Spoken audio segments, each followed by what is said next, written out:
Chapter 5, Charlotte. Page 32. The night seemed long. Wilbur's stomach was empty and his mind was full. And when your stomach is empty and your mind is full, it's always hard to sleep. A dozen times during the night, Wilbur woke and stared into the blackness, listening to the sounds and trying to figure out what time it was. A barn is never perfectly quiet. Even at midnight, there is usually something stirring.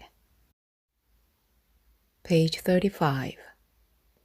Soon, Lurvy appeared with slops for breakfast. Wilbur rushed out, ate everything in a hurry, and licked the trough. The sheep moved off down the lane. The gander waddled along behind them, pulling grass. And then, just as Wilbur was settling down for his morning nap, he heard again the thin voice that had addressed him the night before. "Salutations," said the voice. Wilbur jumped to his feet. "What?" he cried. "Salutations," repeated the voice. "What are they? And where are you?" screamed Wilbur. "Please, please, tell me where you are, and what are salutations?" "Salutations are greetings," said the voice. "When I say salutations, it's just my fancy way of saying hello or good morning. Actually, it's a silly expression, and I am surprised that I used it at all. As for my whereabouts, that's easy. Look up here in the corner of the doorway. Here I am. Look, I'm waving." At last, Wilbur saw the creature that had spoken to him in such a kindly way. Stretched across the upper part of the doorway was a big spider web, and hanging from the top of the web, head down, was a large gray spider. She was about the size of a gumdrop. She had 8 legs, and she was waving one of them at Wilbur in friendly greeting. "See me now?" she asked. "Oh, yes, indeed," said Wilbur.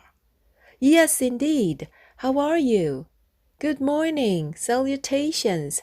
Very pleased to meet you. What is your name, please? May I have your name?" "My name," said the spider, "is Charlotte."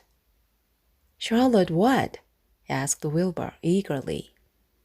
"Charlotte A. Cavatica. But just call me Charlotte." "I think you're beautiful," said Wilbur. "Well, I am pretty," replied Charlotte. "There's no denying that. Almost all spiders are rather nice-looking. I'm not as flashy as some, but I'll do." Page 41. Charlotte stood quietly over the fly, preparing to eat it. Wilbur lay down and closed his eyes. He was tired from his wakeful night and from the excitement of meeting someone for the first time. A breeze brought him the smell of clover, the sweet-smelling world beyond his fence. "Well," he thought, "I've got a new friend, all right. But what a gamble friendship is. Charlotte is fierce, brutal, scheming, bloodthirsty. Everything I don't like. How can I learn to like her, even though she is pretty and, of course, clever?" Wilbur was merely suffering the doubts and fears that often go with finding a new friend. In good time, he was to discover that he was mistaken about Charlotte. Underneath her rather bold and cruel exterior, she had a kind heart, and she was to prove loyal and true to the very end.